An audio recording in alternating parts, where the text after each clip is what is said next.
This live stream brought to you by the Excelsior Citizen and these generous sponsors. The Simmons Sales Team, your hometown realtors. We're going to have to tolerate his Irish accent. Yes.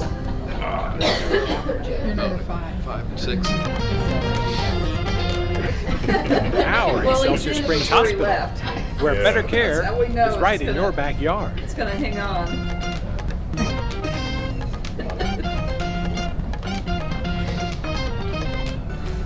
Whether we're talking about our dedication to preventing and restoring power outages, our pursuit of safety, or providing the best member experience possible, we are relentless in serving our community. Since 1974, Chuck Anderson Ford has proudly served the community's automotive needs. From new and pre-owned vehicles to parts and service, they've been there in the past, and they'll be there in the future. Visit Chuck Anderson Ford today. That could be entertaining. Find out how you can advertise with Excelsior Springs' #1 community resource. Visit ExcelsiorCitizen.com today.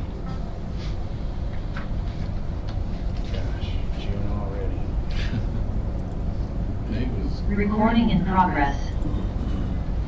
Okay, it is 6 o'clock on, or 1800 hours, depending how you want to look at it, on the 2nd of June, 2025, Monday, and this meeting is called to order.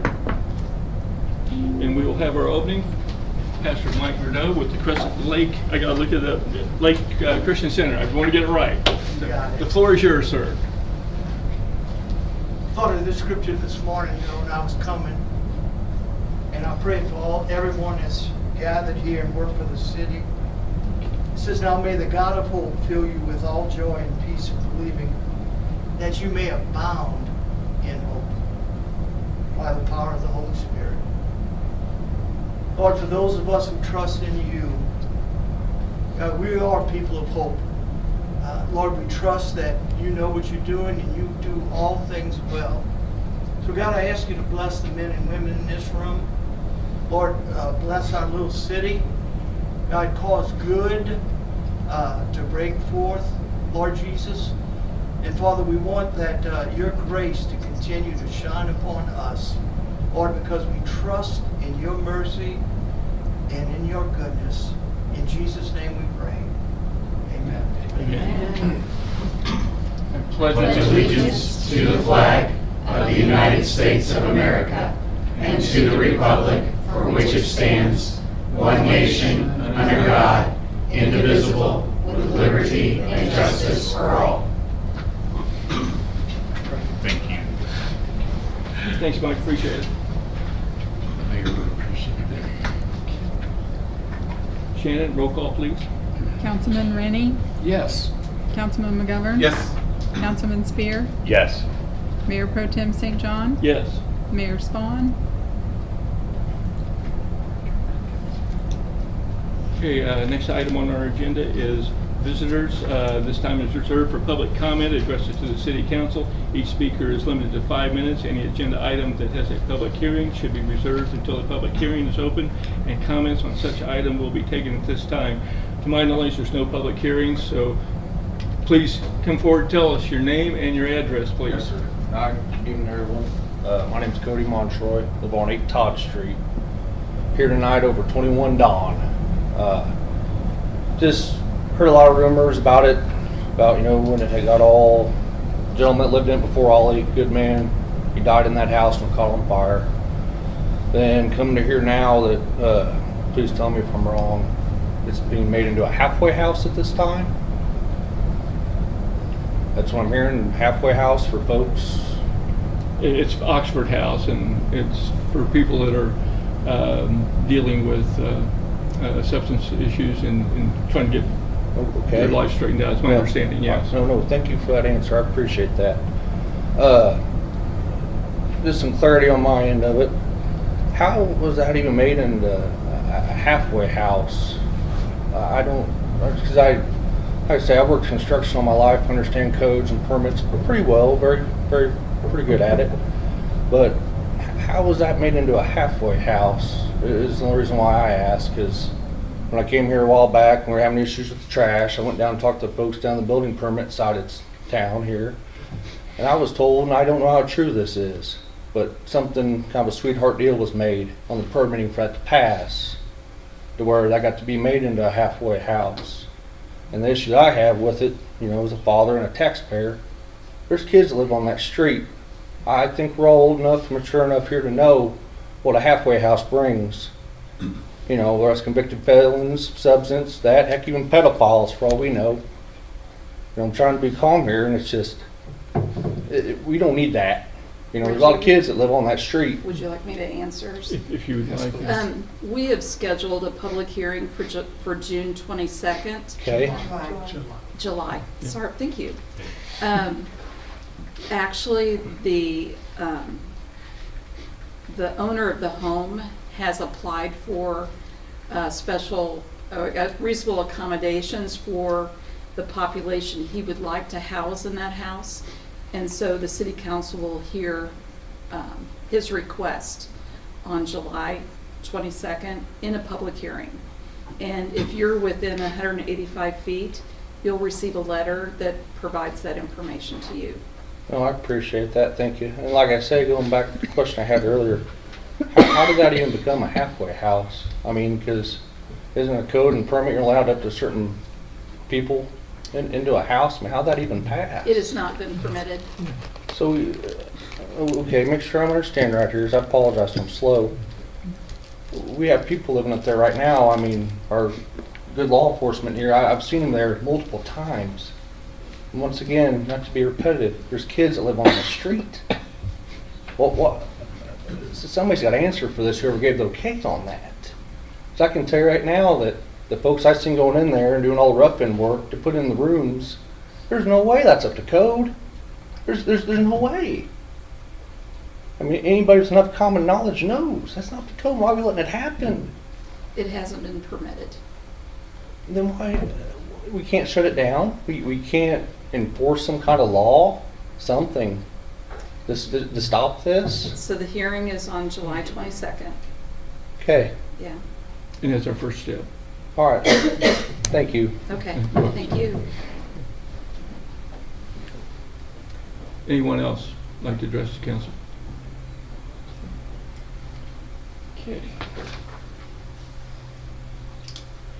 Now we'll take up the minutes of the special council, city council meeting of May 16th, 2025. Any comments or accept a motion to accept? Make a motion to accept the city council special meeting of May 16th, 2025 minutes. Second. A motion second. All in favor, say aye. Aye. All opposed, nay. Okay. Also, we have minutes of regular city council meeting of May 19th, 2025. Any motion to accept? Make a motion to approve the minutes of the regular city council meeting of May 19th, 2025. Second. Okay, thank you. All in favor, say aye. Aye. All opposed? Both motions carried. Okay, at this point, need a motion to accept the agenda as presented and printed. I move we approve the agenda as printed for this evening's city council meeting of June 2nd, 2025. Second. Roll call, please. Councilman McGovern, Yes. Councilman Rainey, Yes. Councilman Spear, Yes. Mayor Pro Tem St. John. Yes. Thank you. Item number 1 is proclamation of World Abuse Awareness Day 2025. And Councilman McGovern, I understand you're going to accept that on behalf of the Clay County Senior Board. Well, something like that. Thank you for doing that. Whereas older adults deserve to be treated with respect and dignity and enable them to serve as leaders, mentors, volunteers, and vital participating members of our communities. Whereas in 2006, the International Network for the Prevention of Elder Abuse in support of the United Nations International Plan of Action proclaimed a day to recognize the significance of elder abuse as a public health and human rights issue, and whereas June 15, 2025 marks the 20th annual World Elder Abuse Awareness Day, its recognition will be promoted to a better understanding of abuse and neglect of older adults, and whereas the National Center of Elder Abuse, NCEA, and the City of Excelsior Springs recognize the importance of taking action to raise awareness, prevent, and address elder abuse, and whereas as our population lives longer, we are presented with an opportunity to think about our collective needs and future as a nation, and whereas ageism and social isolation are major causes of elder abuse in the United States, and whereas recognizing that it is up to all of us to ensure that proper social structures exist so that people can retain community and societal connections, reducing the likelihood of abuse, and whereas preventing abuse of older adults through maintaining and improving social supports like senior centers, human services, and transportation will allow everyone to continue to live as independently as possible and continue to the life of vibrancy, of our communities, and whereas there is justice, that can be no abuse. Therefore, NCEA urges all people to restore justice by honoring older adults. Whereas joining in our engaging and empowering movement and putting an end to abuse. Therefore, I, Reggie St. John, Mayor Pro Tem of the City of Excelsior Springs, do hereby proclaim June 15, 2025 as World Elder Abuse Awareness Day in Excelsior Springs, Missouri, and encourage all our communities to recognize and celebrate older adults and their ongoing contributions to the success and vitality of our country. And it dated this day of June 2nd, 2025. Thank you, sir. Thank you.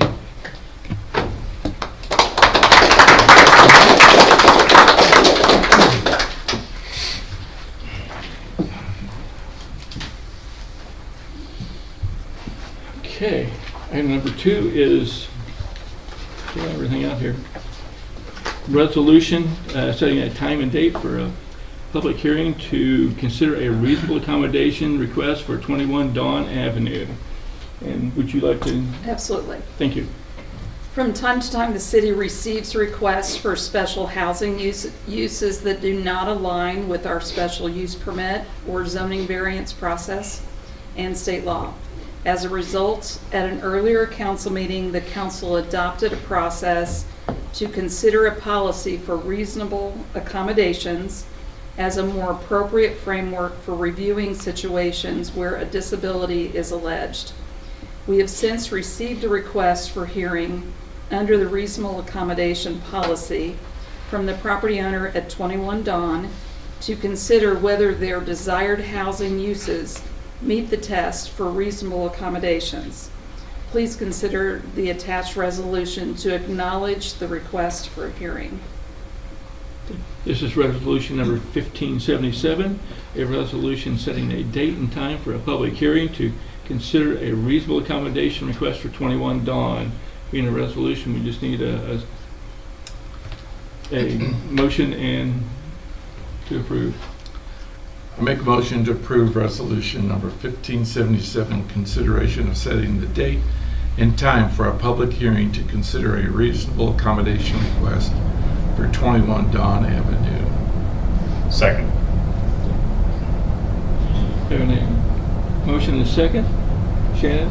Councilman McGovern, Yes. Councilman Spear, Yes. Councilman Rainey, Yes. Mayor Pro Tem St. John. Yes. Okay, next item is resolution 1578, a resolution adopting the 2025 Regional Multi-Jurisdictional Hazard Mitigation Plan and authorizing participants in its implementation. We will be briefed by Fire Chief Joe Matty. Good evening, Mayor Pro Tem, members of the council. Before you use an agreement with Mid-America Regional Council for an updated hazard mitigation plan for our city, MARC is required to update their plans every 5 years. They request from their partners, all the departments that are inside the MARC boundaries, that they update their plans every 5 years also. Once all the plans are updated, Mark sends the entire package to FEMA. If FEMA approves it, then this makes Mark eligible for federal funding. I listed the goals, I believe is on the second page in your packet. They're the bullet points at the end of the page. Some of those items have already been completed, some are in process and should be completed probably within the end of the year, maybe middle of next year. Be glad to answer any questions if you have any. Hearing no questions at this time.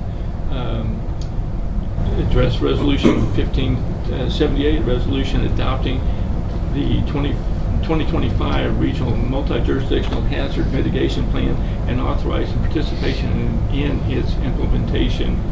We'll accept a motion at this time. I move that we approve resolution number 1578, consideration of 2025 Regional Multi-Jurisdictional Hazard Mitigation Plan. Second. Do we have a motion and a second? Shannon? Councilman Rainey, Yes. Councilman Spear, Yes. Councilman McGovern, Yes. Mayor Pro Tem St. John. Yes.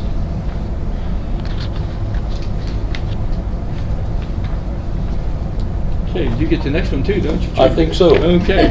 All right, resolution 1578, consideration of a contract with the Eastern Clay County Ambulance District.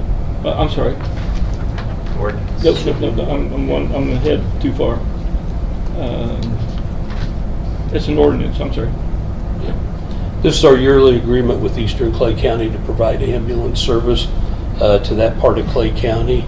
The paperwork in your packet's exactly the same as in the years past. The numbers have changed. Last year, we ran 144 calls in their district, which was a 1.15% decrease. This year, we're asking, if you do the math and calculate everything, comes out to $167,310.72, which is a 2% increase. Eastern Clay County is unable to meet that mark. This year they have pledged to provide $120,000 to us this year, which is $5,000 more than last year. I'll be glad to answer any questions. Any questions for Chief? Okay. Hearing none. Being an ordinance, will require two readings. Ordinance 25-06-01, an ordinance approving a contract to provide ambulance service to an ambulance district between the city of Excelsior Springs, Missouri and the Eastern Clay County Ambulance District. Need a motion to take it to second reading. I move we take ordinance number 25-06-01, consideration of contract with Eastern Clay County Ambulance District, to second reading. Do we have a second? Second. Shannon? Councilman Spear, Yes. Councilman McGovern, Yes. Councilman Rainey, Yes. Mayor Pro Tem St. John. Yes. Ordinance number 25-06-01, an ordinance approving a contract to provide ambulance service to the ambulance district between the city of Excelsior Springs, Missouri and the Eastern Clay County Ambulance District. Need a motion to approve. I move that we approve ordinance number 25-06-01, consideration of contract with Eastern Clay County Ambulance District. Second. Do we have a motion and a second? Councilman Rainey, Yes. Councilman McGovern, Yes. Councilman Spear, Yes. Mayor Pro Tem St. John. Yes. Thank you. Thank you, sir. Okay, the next up is Resolution 1579, a resolution approving a task order number 4 with Bartlett and West Incorporated for engineering design services for the water main relocation related to the Dry Fork Greenway project. Ted Birdsong. Good seeing you tonight. Good evening, Mr. Mayor, Pro Tem, and members of the council. During the installation of the storm infrastructure on the Dry Fork project, there were grade conflicts with 4 of the 5 storm lines and/or box placements with the existing water main on Kennedy Street. To resolve this, the water main must be moved to accommodate new drainage structures. The existing line is a 4-inch line and does not meet today's standards of pressure and fire flows due to its size and length of pipe. To find a solution for this problem, we worked with Bartlett and West Engineers, who has our water model, and they could find a scenario of improvements that will meet the regulations for a new permit for Missouri through Missouri DNR for the water main relocation. This agreement is for professional engineering services, which is task order 4 with Bartlett and West, and includes the design of the new water main to avoid the conflicts with the current new infrastructure, submittal of plans to Missouri DNR for a construction permit, and to provide a cost estimate for the new water main. Services provided under this task order has an hourly upper limit and not to exceed the $25,000. Part of this water main relocation will be outside the project limits of the Dry Fork Greenway project, so design costs and construction costs will be split between the project funds and the water fund. Task order 4 is attached with a resolution for your consideration and approval. If you have any questions, I'd be happy to answer those.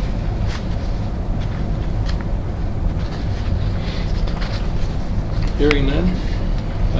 Resolution 1579, the resolution approving task order number 4 with Bartlett and West Incorporated for engineering design services and for water main relocation related to the Dry Fork Greenway project. Accept a motion to approve. I move we approve resolution 1579, consideration of task order number 4 with Bartlett and West. Second. A motion and a second. Roll call, please. Councilman McGovern, Yes. Councilman Spear, Yes. Councilman Rainey, Yes. Mayor Pro Tem St. John. Yes. Okay. Next up is ordinance 25-06-02, an ordinance accepting the public water line extension installed as part of the Flats development and authorizing final acceptance of the public infrastructure. Me again. Yes, you. Public Works has conducted the final walkthrough inspection on the public water line extension in the Flats development per the requirements of the City of Excelsior Springs subdivision regulations. This inspection confirms that the water main meets all the development standards. As-built plans have also been received from their engineer for documentation of this development and are on file at Public Works. The developer has included the required maintenance bond in the amount of $147,500 for the required maintenance of the public element for 1 year after the final acceptance. Please consider the attached ordinance for your approval of the water main for the Flats development. And again, if you have any questions, I'd be happy to discuss that. Hearing none. Being an ordinance, will require 2 readings. Ordinance number 25-06-02, an ordinance accepting the public water line extension installation as part of the Flats development and authorizing final acceptance of the public infrastructure. Accept a motion first, go to the second reading. I move we take ordinance number 25-06-02, consideration of public element acceptance of the Flats development public water line extension to second reading. Do we have a second? Second. Roll call, please. Councilman Spear, Yes. Councilman Rainey, Yes. Councilman McGovern, Yes. Mayor Pro Tem St. John. Yes. Ordinance 25-06-02, an ordinance accepting the public water line extension installation as part of the Flats development and authorizing final acceptance of the public infrastructure. Accept the ordinance to approve. I move that we approve ordinance number 25-06-02, consideration of public element acceptance of the Flats development public water line extension. Second. Councilman McGovern, Yes. Councilman Rainey, Yes. Councilman Spear, Yes. Mayor Pro Tem St. John. Yes. Thank you. Thank you. Thank you, sir. Appreciate it. Item number 7 on our agenda is a resolution authorizing an interfund loan to the Excelsior Springs City Hospital. That's resolution number 1580. Kristen D. Hart, CEO of the Excelsior Springs Hospital, will present. Good evening, Mayor Pro Tem St. John. That's a mouthful. It's the first time I've gotten to say that out loud. Members of the council, thank you so much for your time this evening and the opportunity to present to you tonight. Our annual hospital report is next council meeting on June 16th and excited to do that. But tonight I have a request of the council for some financial assistance, a cash advance on our hospital's tax revenues for 2025. I've prepared a few slides tonight to explain our current situation and happy to address your questions as we go. Okay, it's working. A little bit of history. We know there's a lot of history at our hospital, 125 years this year. Let's focus on 2024 to the present. We have a new electronic health record with a Cerner system that went live August of 2023. And we have been affecting change through that system between Cerner and Oracle through the year of 2024 and now into 2025.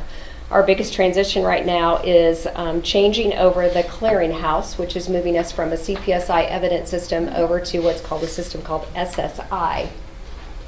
Our revenue cycle team is the heavy hitters here. Every time there seems to be a change in anything that relates to anything clinical, anything billing-wise, our revenue cycle team is the team that seems to kind of keep taking the heavy hits there.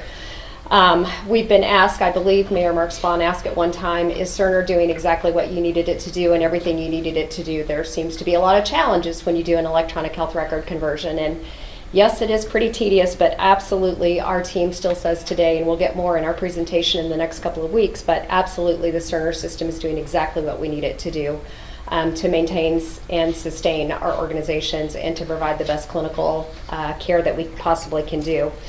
Let's talk a minute about SSI and what this conversion means and what's happening here. What is a clearinghouse? A claims clearinghouse is basically serving as an intermediary between healthcare providers and the insurance providers. So in an old world, we used to have paper claims that were sent either scanned or electronically sent or even sent through the mail in the snail mail days. Now everything is done electronically, and so those claims are basically being processed through the clearinghouse. They then go through what's called a data scrubber and a validation to clean the claim as best that it possibly can do. It standardizes the codes and the language that each one of the insurance agents request of the code. It does give us an efficiency, a claim routing, and a tracking system, and then it brings back in the system, brings in the payment system back in-house. So it is a very, very important tool that we have, and the clearinghouse acts like basically a quality control and a delivery services for all of our medical claims going out, making sure they're clean and accurate, and then sent to the right payer, and then that the payment comes right back into the hospital timely. We have been building our SSI system. It's a very manual process since the first part of November, and we were ready to go live and ran those claims starting about the second week of April, and the transaction actually went live on April 15th, and we experienced a dramatic decline in our incoming payments soon after that. Prior to that process, we had been averaging about $1.1 million of cash collection per week, and what we started to see the week of April 15th and subsequent weeks after that was nearing about half of that on a weekly basis. So our cash declined about 45% starting April 5th. We did a deep dive into this, and as you can see on the left side, there are all sorts of codes that can come back to you that say why things are denied in a clearinghouse, and there are actually about 38 of these codes. I just gave you a brief look at 01 to 12. Could be an invalid payer ID, could be an invalid date of service, or a place of service, or a gender, or a patient name, or an address. What we found after an extensive investigation, our team uncovered that thousands of claims in the first few weeks had been denied at a point of submission due to these file errors that were in the system. We had from our previous EMR in the CPSI system, there were several edits that had been made, and they call those bridges. So you can only imagine that the system, the EMR system, is going into the clearinghouse, and they make nice little synapses and connections. What we found is the system had about 13,000 bridge edits that had been built in the old system that were not communicating effectively into the new system. And so we worked very closely with the SSI team and also the Cerner Oracle team night and day to figure out what was going on, and we were told that these edits had been corrected during the time they were doing the test run, but found out about a week later that they hadn't. So that left us with about 7 days of no cash collections coming in or claims being billed. This slide is one that you saw many years ago in 2023, again in 2024, and it's to show you that our focus still has not changed as an organization. Our payroll and our benefits are our focus number one. making sure, and we do continue to assure that our payroll is funded weeks in advance, our benefit and expenses that are related to our employee benefits and physician benefits are funded. Our contracted physicians and critical service lines and supplies are funded within a week in advance. We are back to having vendor discussions. We were doing very well on our red list. The red list is accounts payable that are over 100 to 120 days plus. And up to the April 5th week, we were getting very, very close to having those claims all taken care of, and we were excited to not see much red on our accounts payable. We are now back to having those discussions with many of our vendors and our suppliers about asking for grace, and most have been very, very nice and willing to work with us as they have understood that there are some challenges in the systems, and they know that this will be remedied very quickly. Our short-term financing options, we are still out there looking. I have a couple of options to visit with you about tonight. And then, of course, the long-term sustainability is looking at the expense controls, our service line accountabilities, the contract discussions, and re-engaging our creditors. I am most appreciative and excited about what's happening in that focus 4. Our Cerner Oracle system does allow us a lot more look at that service line accountability and what we've been able to do there, looking at those expense controls and making some very significant changes as we've gone to control expenses. Our priorities and focus on cash in versus cash out also have not changed. On the accounts receivable side, most important to us is looking at collections and adding in services where that's important. Looking at our cash collections, our denial management programs, and our charge master, making sure that we're capturing all the charges that are appropriate to be captured. And then on the flip side is the accounts payable side, with really those 3 major buckets that we've talked about with payroll, benefits, and contracted services, our vendors and other contracted services, and then our lenders and our creditors, which is the USDA, WPS, and others that we have as our debt services.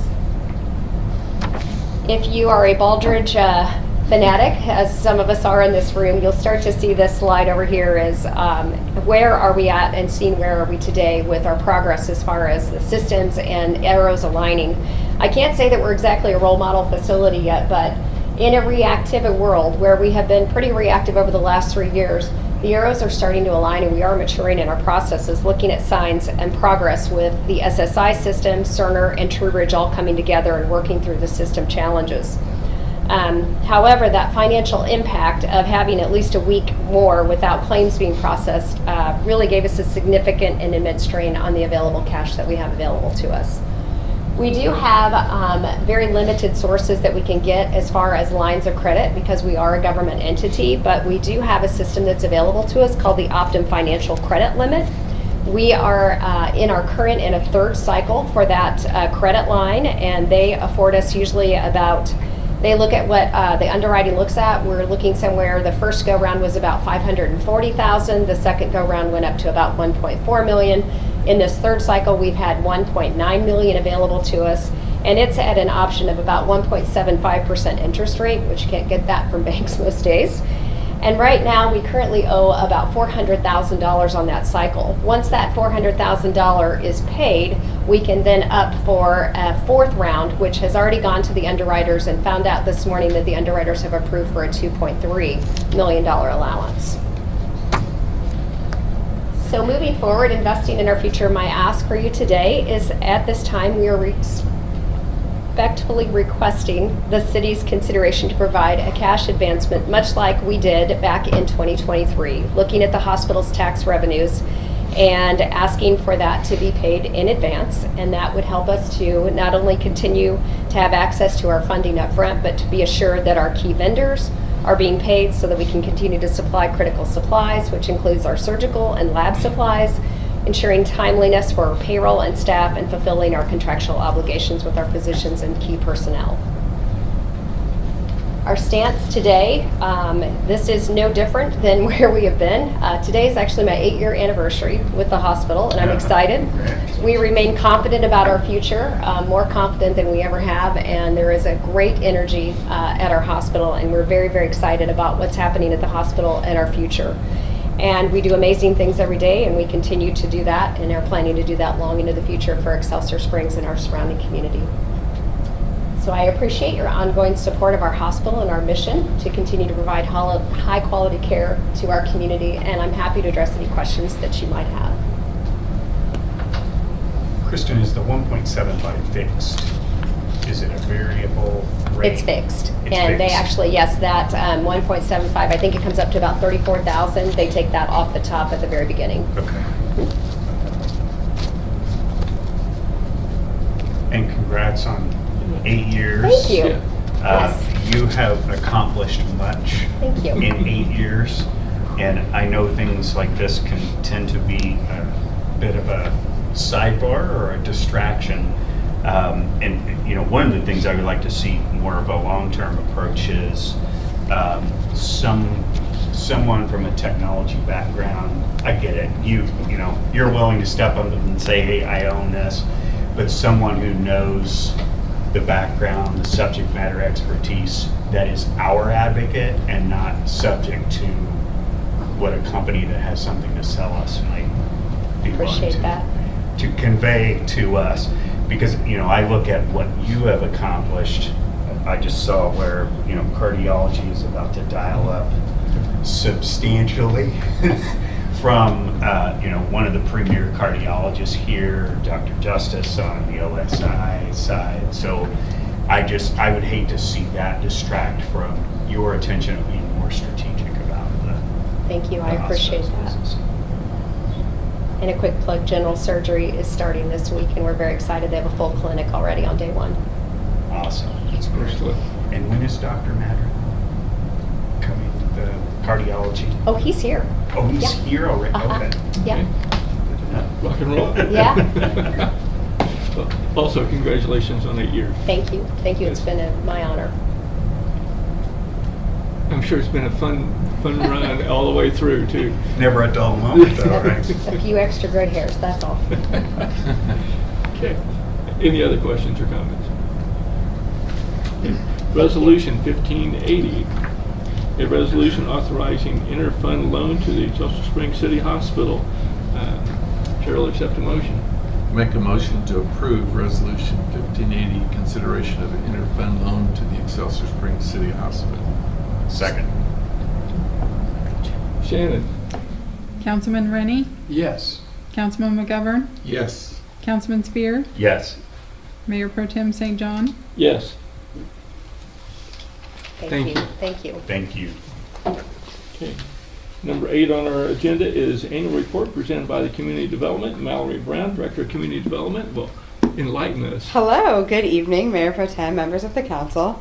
This was enlightening for me, so I didn't work here at all in 2024. So what'd you find out? I found out. With a grain of salt. Well, you should, because Melinda probably is going to be like, what is she saying?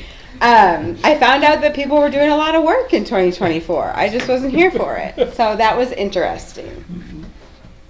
So let's see, I really didn't. Oh, here's our first.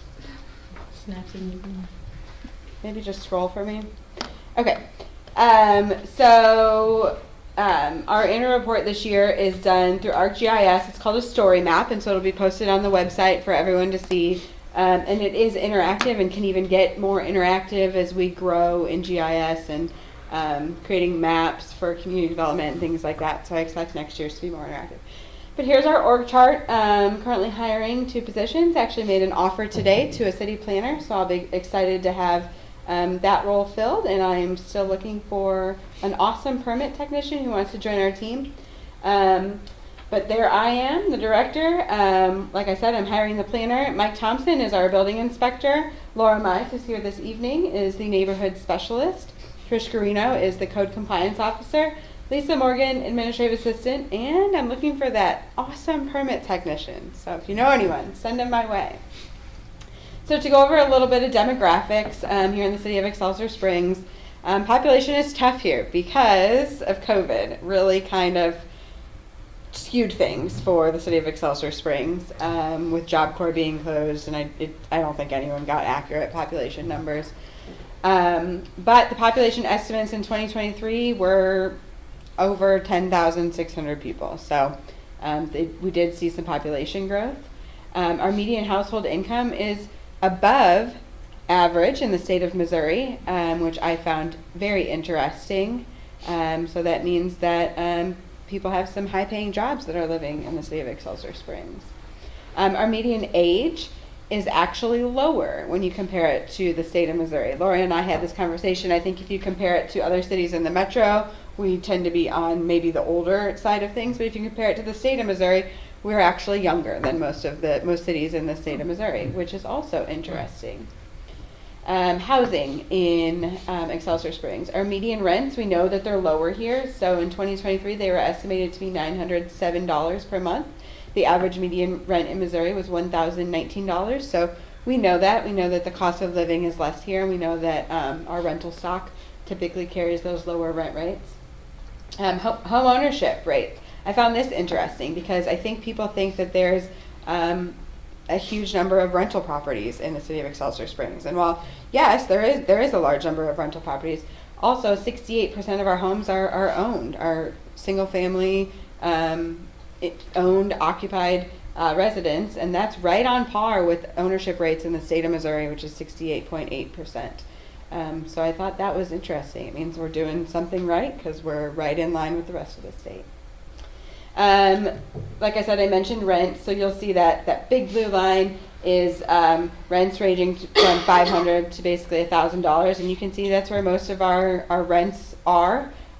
We do have some in recent years creeping up over $1,000 to that $1,500 a month rent, and then we've got a few sprinkled in there that are a little bit more than that. I'm going to assume they're the larger single-family homes that are for rent.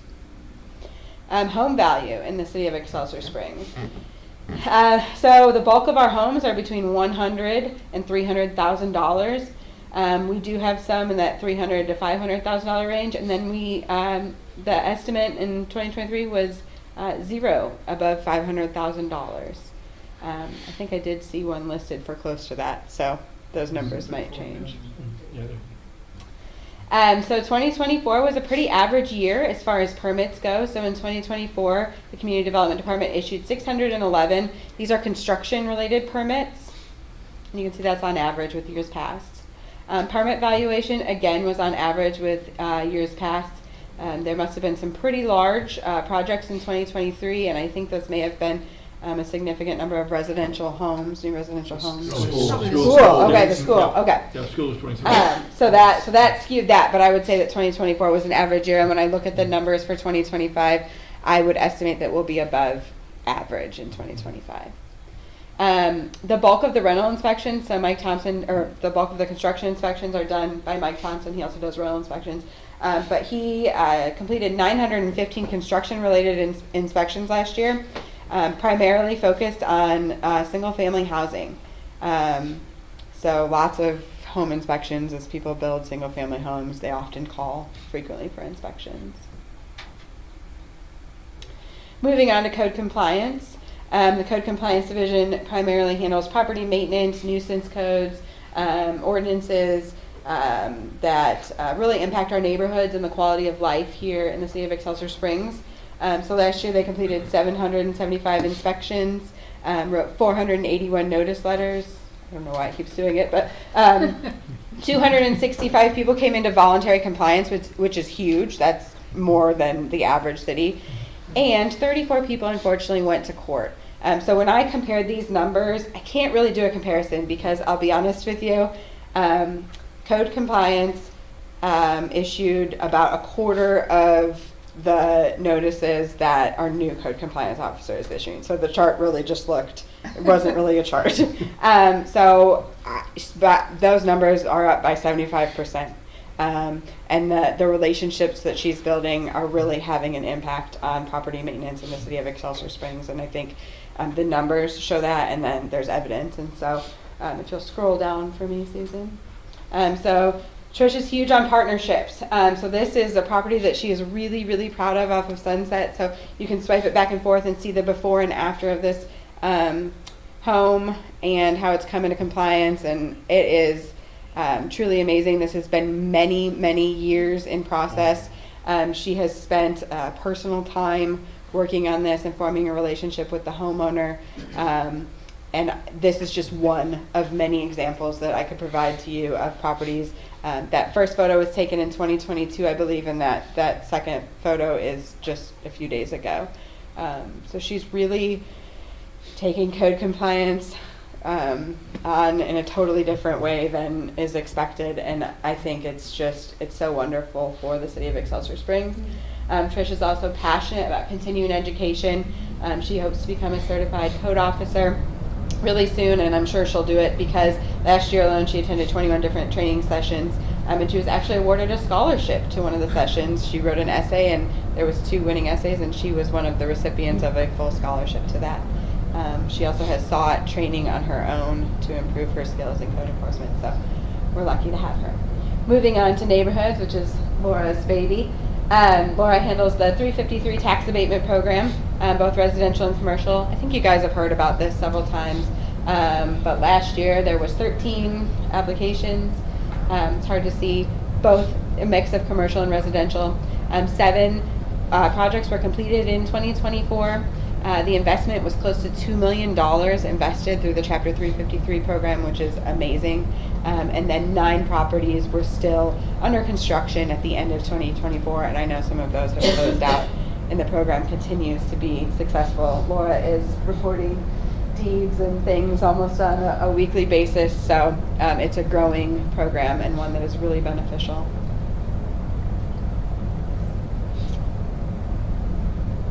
So this is a little video if you want to go back to the beginning, Susan.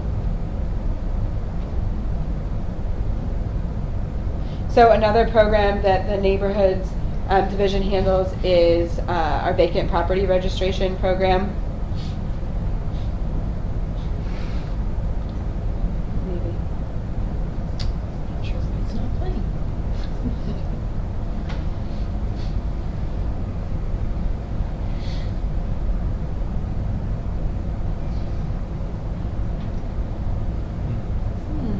Okay, well these are wonderful before and after photos of the vacant property registration program. And Laura, you probably know the numbers by heart, so you might have to help me out here. But I believe there are more than 99 properties on the vacant property registration. When they started 2024, I believe there were 74 they've added. There's a $200 fee applied biannually. If they have code maintenance issues, and we had 7 properties voluntarily add themselves to the vacant property registration, and 9 were added. Am I right on that? And many have become occupied. So I believe 19 properties became occupied that we noted as vacant at the beginning of 2024. 19 became occupied by the end of 2024. We'll send a link out to this, but the photos are truly amazing and speak for how successful the program is and how just a simple $200 fee can really get people's attention. And it might make them decide, you know what, I really am not doing anything with that property in Excelsior Springs, I'll sell it. And then we get more home ownership in our community and people that take pride in the community. And so it works and it's successful, and we will absolutely continue to do it. Another thing that the Neighborhoods Division handles is the Excelsior Springs Aging Well Task Force. So they successfully held the very first Silver Prom in Excelsior Springs. They've already done it again in 2025, also a huge success. And that was collaborations with the Student Council and Job Corps. Also the Housing Task Force, so this is awesome. The Curb Appeal Contest was highly successful. They recognized 7 winners from 7 different neighborhoods. They were recognized by 6 different businesses, and over $350 in gift cards was awarded. People love this. This is great for the community. It starts a vibe of, you know, how can we compete to have the best curb appeal. The Minor Home Repair Program is also managed by the Neighborhoods Division. And this is something that was budgeted through the city's budget, and it was offered by Rebuilding Taylor Kansas City and Northland's Neighborhood Inc. And it's been successful so far. Snow Angels is another program. Local residents assisted in volunteering to shovel snow during the 2023-2024 snowstorms. Same thing this year. It's an ongoing program. Most people know about this recognition as Missouri's most neighborly city for a population of our size. This is something to be really proud of, and I think the Mayor's Block Party Challenge is an awesome way to up ourselves and continue on. And I truly believe, having been here for a few months now, this is a very neighborly city, and I think it's wonderful that we have someone that is dedicated to just that.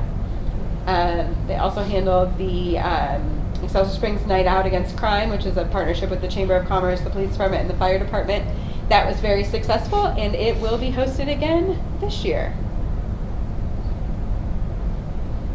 Historic Preservation Commission awards are they're nominated and given by the Neighborhoods Division, and so those were just 2 awards that were given last year, and we recently gave the new awards in 2025, and it's exciting to hear everyone's stories about how they've renovated the buildings that they've renovated.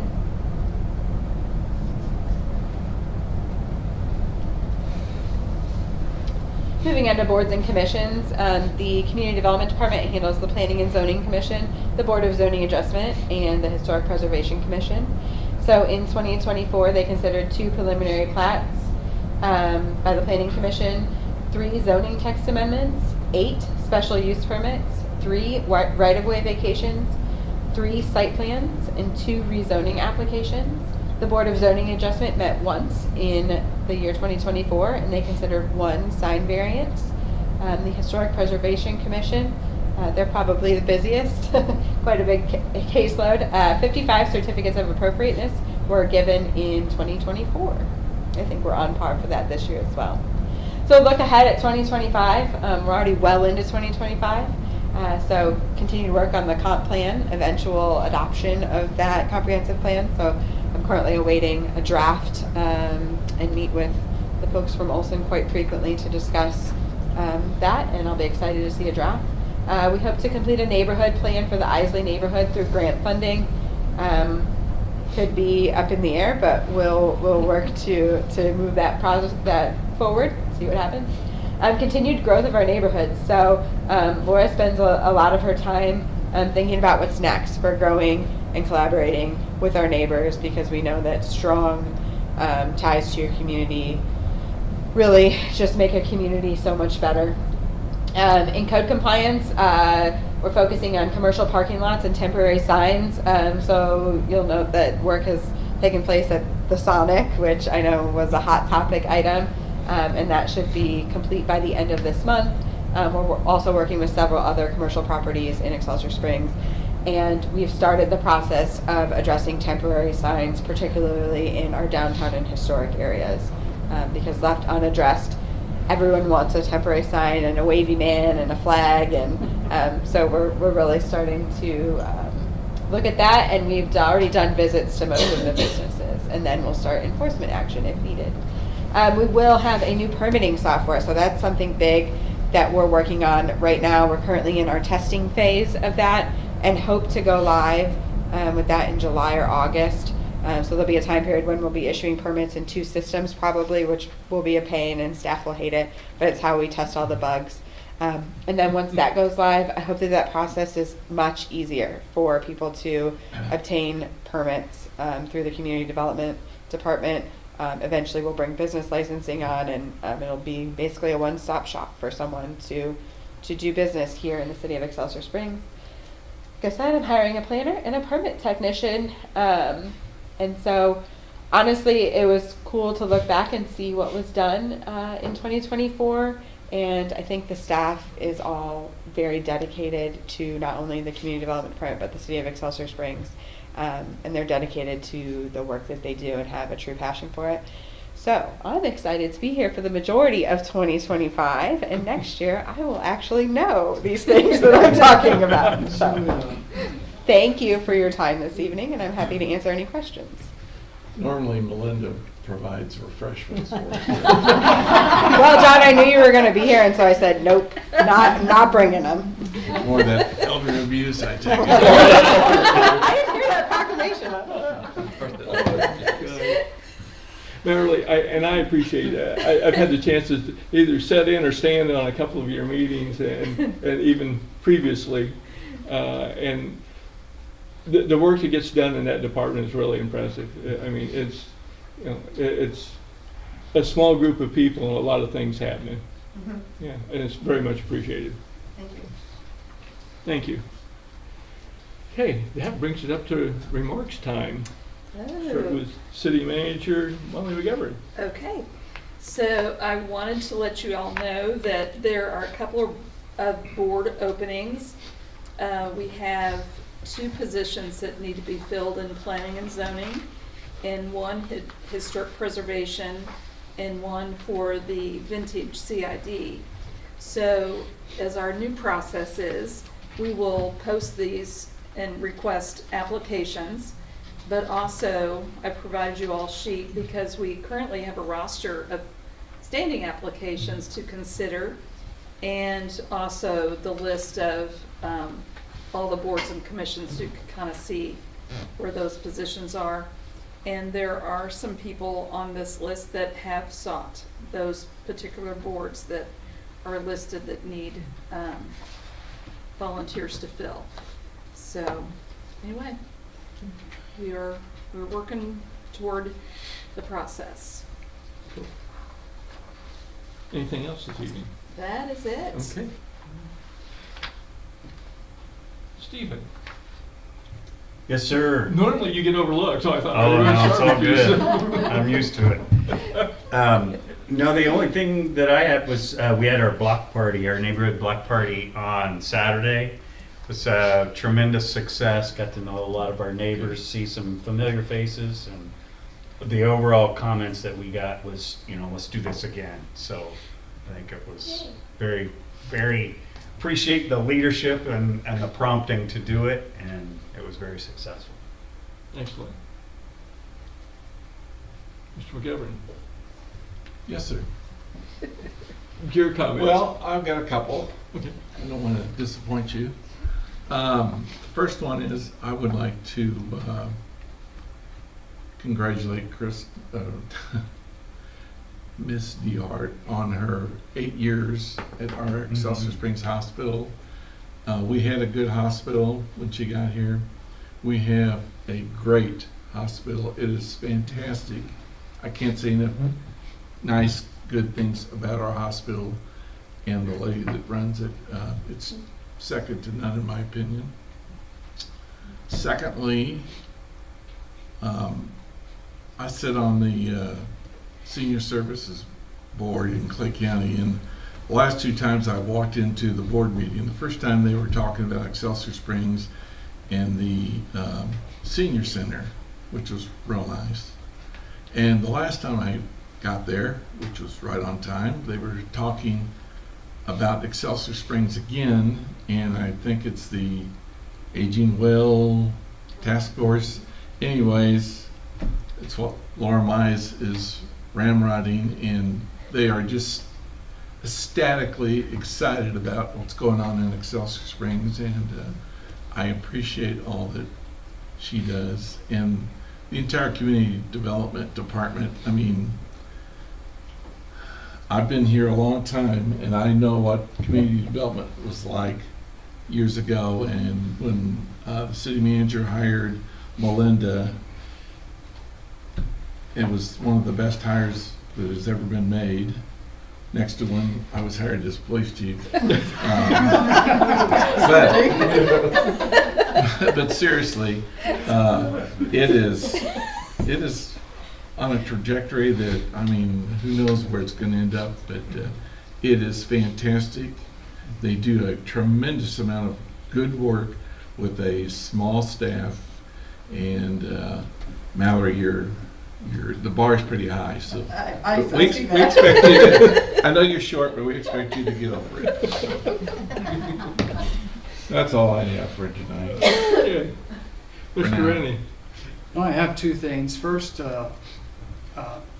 our Friday morning work session with Channel 5 being present and coming in, but our time before we discussed what we needed to discuss, the cameraman and the reporter hearing, because oftentimes when you make the news, it's usually not a good thing. Right. But when he heard what's going on in Excelsior Springs, all the wonderful things, his ears perked up, and they talked about they'd like to do some stories on our city and what's taking place and those things. And one of those things is the Mayor's Block Party Challenge, and we held ours on Saturday morning.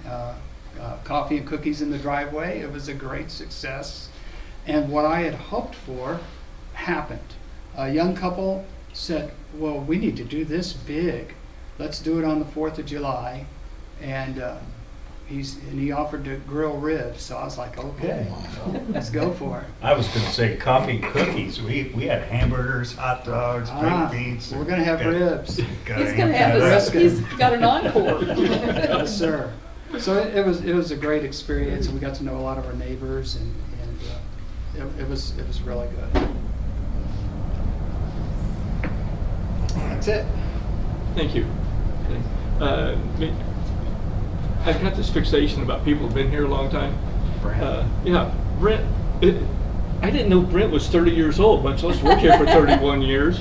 And then Steve Ferris for 28, and John Conrick for 21, and Bill Tuck for 20. You know, it just I'm still really amazed and pleased that people find that this is a place to make your career and go your whole career.